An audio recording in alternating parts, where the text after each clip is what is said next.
इस वीडियो में आज हम सीखेंगे कि कंडीशनल फंक्शंस को कैसे अप्लाई किया जाता है। माइक्रोसॉफ्ट एक्सेल में कुछ हमारे पास फंक्शंस होते हैं जो एक ख़ास कंडीशन के ऊपर बेस करते हैं। इन फंक्शंस के नाम हैं इफ़ और एंड काउंट इफ़।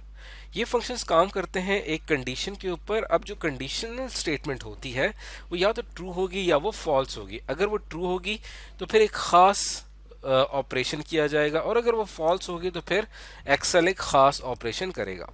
तो इसमें कंडीशन चेक की जाती है। तो सबसे पहले हम इसके अंदर पढ़ेंगे इफ फंक्शन का इस्तेमाल, जो कि बेस करता है एक खास क्राइटेरिया के ऊपर, और काउंट इफ का इस्तेमाल जिसमें वो वैल्यूज काउंट करेगा जो कि बेस करती होंगी, जो फुलफिल करती होंगी एक खास क्राइटेरिया को। अब इस चीज को करने के लिए सबसे पहले हम स्टार्ट करते हैं इफ फंक्शन से। हमारे पास यहाँ पे एक एग्जाम्पल है। ये एक कंपनी है जो कि ऑलिव ऑयल सप्लाई करती है, और यहाँ पे आपको एक वेंडर आईडी नज़र आ रही है, यानी कि वो तमाम दुकानदार जिन्होंने ये ऑयल ख़रीदा है और फिर उन्होंने इसको आगे सेल करना था। तो जब उन्होंने हमसे ऑयल ख़रीदा तो उनका ये टोटल बिल बना है, और उस बिल में से उन्होंने इतनी पेमेंट कर दी है और इतनी पेमेंट बकाया रहती है। अब जिन जिन यहाँ पे जितने भी वेंडर्स हैं जिनकी पेमेंट बकाया रहती है, बैलेंस में उनके कुछ अमाउंट है, उनको हमने यहाँ पे एक लेटर सेंड करना है ताकि हम उनको रिमाइंड करवा सकें कि आपकी पेमेंट जो है वो ड्यू है। और कुछ ऐसे हमारे पास वेंडर्स हैं, कुछ ऐसे दुकानदार हैं जिन्होंने जितने का सामान हमसे ख़रीदा था उतनी पेमेंट भी कर दी है, तो उनकी बैलेंस में ज़ीरो आ रहा है, यानी उन्होंने हमें कुछ भी पे नहीं करना। अब उनको लेटर भेजने की ज़रूरत नहीं है। तो इसके लिए हमने यहाँ पे एक कॉलम बना लिया है रिमाइंडर का, ताकि हम याद रहे कि किन किन वेंडर्स को हमने लेटर भेजने हैं। तो यहाँ पे मैं एक इफ़ फंक्शन का इस्तेमाल करूँगा, आप देखिएगा। अब फॉर एग्जांपल यहाँ पे मैंने ये सेल सेलेक्ट कर लिया है। इस सेल के ऊपर मैं डबल क्लिक करता हूँ। यहाँ पे आप लिखेंगे इफ़, उसके बाद आपने क्या करना है कि यहाँ पे आप ब्रैकेट का निशान लगाएंगे। बल्कि आप देखें कि जब भी आपने फार्मूला लगाना होता है तो हम इक्वल का निशान लगाते हैं, और जैसे ही हम इक्वल का निशान लगाते हैं, अब अगर मैं लिखता हूँ यहाँ पे इफ़, तो देखिए आप फौरन मेरे पास फंक्शंस की लिस्ट आ जाएगी। इससे पहले जब मैंने सिंपल इफ़ लिखा था तो कुछ भी एक्सेल कोई ऑपरेशन या कुछ भी नहीं दिखा रहा था, लेकिन जैसे मैंने इक्वल लगा के इफ़ लिखा है तो उसने मुझे इफ़ से मुतालिक जितने भी हमारे पास फंक्शंस आते हैं उनकी लिस्ट हमारे सामने आ चुकी है।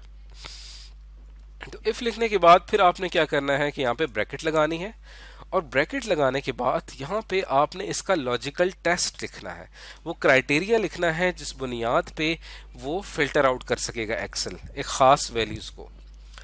तो यहाँ पे हम क्राइटेरिया ये सेट करना चाह रहे हैं कि ये जो हमारे पास E10 की वैल्यू है, ये जो ये वाला सेल है, ये इसको E10 कहेंगे, ई कॉलम और 10th रो में E10 जो है, अगर तो ये ग्रेटर है 0.00 से, यानी कि अगर हमारी ये वैल्यू 0 से बड़ी है, 0 से ज़्यादा है, तब हमने इनको एक लेटर भिजवाना है, एक रिमाइंडर भिजवाना है कि आप हमारे पैसे वापस कर दें, अगर ये कंडीशन फुलफिल होती है। अब जैसे यहाँ पे कंडीशन फुलफिल हो रही है, क्योंकि यहाँ पे इस कंपनी का बैलेंस आ रहा है 773.83 जो कि 0 से ग्रेटर है, कॉमा। उसके बाद आपने क्या करना है कि जब अगर ये कंडीशन फुलफिल साबित हो जाती है, अगर ये कंडीशन ट्रू साबित होती है, तब आपने क्या करना है, यहाँ पे आप लिखेंगे इन्वर्टेड कॉमास, वो स्टेटमेंट लिखेंगे, वो लाइन लिखेंगे जो कि आप फिर इस स्टेटमेंट के ट्रू होने पर प्रिंट करवाना चाहते हैं या डिस्प्ले करवाना चाहते हैं।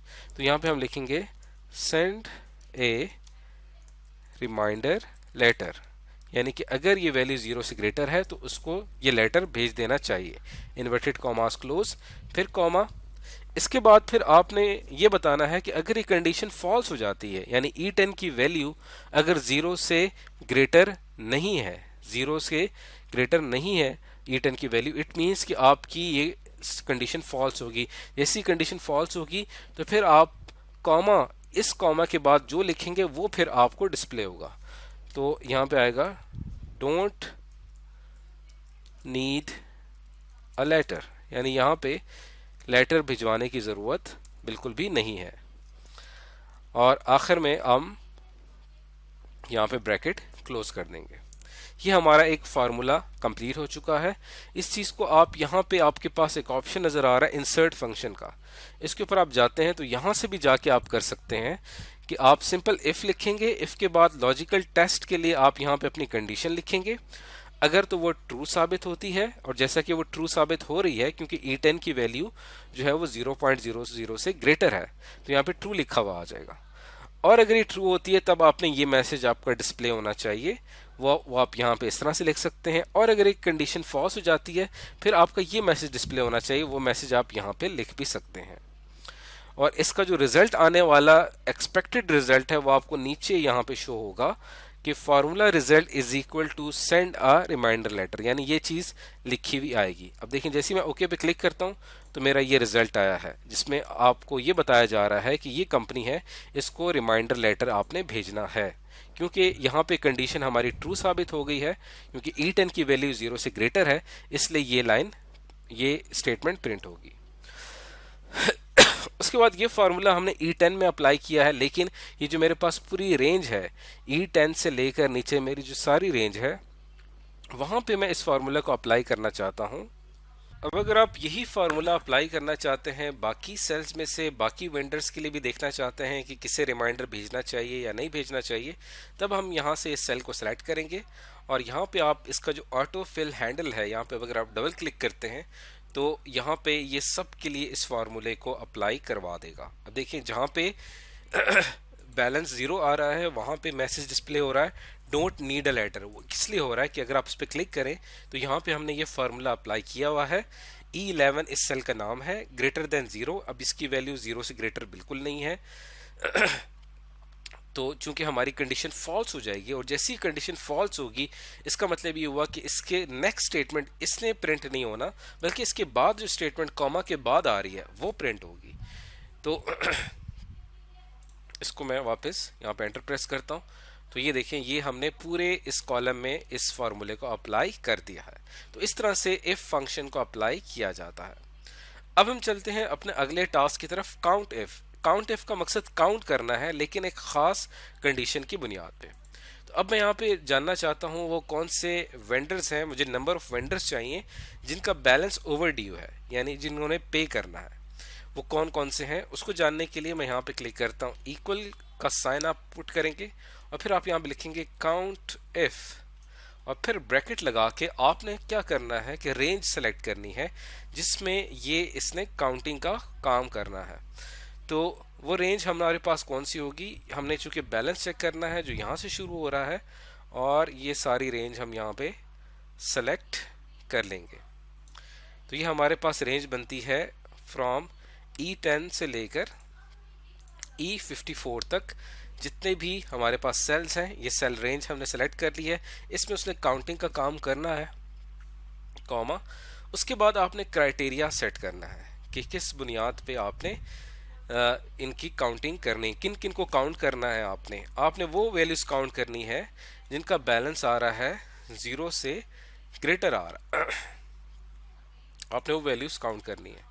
तो यहाँ पे आपने क्या किया, क्राइटेरिया सेट कर दिया। लेकिन हमने यहाँ पे जो क्राइटेरिया सेट किया है वो क्राइटेरिया आपने इन्वर्टेड कॉमास में लिखना है। जैसे मैं जानना चाह रहा हूँ कि 0.00 से जो वैल्यूज ग्रेटर होंगी सिर्फ उन्हें काउंट करना चाहिए। अभी क्राइटेरिया लिखने के बाद आपने इसको इनक्लोज कर देना है इन्वर्टेड कॉमास में, तो यहाँ पे एक्सेल रीड कर पाएगा कि ये क्राइटेरिया सेट कर दिया गया है। अब वो तमाम वैल्यूज़ जो कि 0.00 से ग्रेटर होंगी उनको फिल्टर आउट कर लिया जाएगा, और काउंट इफ इसी फॉलोइंग रेंज में E10 से लेकर E54 तक की जो रेंज है इसमें उन वैल्यूज़ को काउंट कर लेगा। अब जैसे ही मैं यहाँ पे एंटर प्रेस करता हूँ तो देखिए मेरे पास 24 वेंडर्स ऐसे हैं जिनका बैलेंस ओवर ड्यू है। तो यहाँ पे अगर हम देखें इसको तो टोटल जो हमारे पास यहाँ पे वेंडर शो हो रहे हैं वो 54 रोज़ हैं। तो यहाँ पे टोटल वेंडर्स हमारे पास ये हैं। अब उसमें से हमारे जो 24 वेंडर्स हैं उनका बैलेंस ड्यू है और वो यहाँ पे हमें शो हो गया है। तो हमने एक कॉलम में से काउंट कर लिया है स्पेसिफिक वैल्यू को, स्पेसिफिक क्राइटेरिया पे हमने कुछ वैल्यूज़ को काउंट किया है। इससे पहले हम यहाँ पे एडिटिंग के ऑप्शन में जाके ऑटो सम में जाके नंबर्स काउंट कर लेते थे। काउंट नंबर्स क्या करता था, सिर्फ वैल्यूज़ काउंट करता था, लेकिन काउंट नंबर्स में और काउंट इफ़ में ये फ़र्क है कि काउंट इफ़ जो है वो एक ख़ास क्राइटेरिया की बुनियाद पे वैल्यू को काउंट करता है। इस चीज़ को आप यहाँ पे क्लिक करके इंसर्ट फंक्शन में जाके भी कर सकते हैं। यहाँ से आप रेंज सेलेक्ट करेंगे जहाँ पे काउंट इफ फंक्शन ने अप्लाई होना है, और यहाँ पे आप क्राइटेरिया सेट करेंगे कि किस बुनियाद पे वो काउंटिंग करेगा। और यहाँ पे आपको फार्मूला का जो रिजल्ट है वो यहाँ पे भी आपको लेफ्ट साइड पे शो होगा। तो आज की इस वीडियो में हमने सीखा कि हम माइक्रोसॉफ्ट एक्सेल में कंडीशनल फंक्शंस इफ और काउंट इफ का इस्तेमाल किस तरह से करते हैं।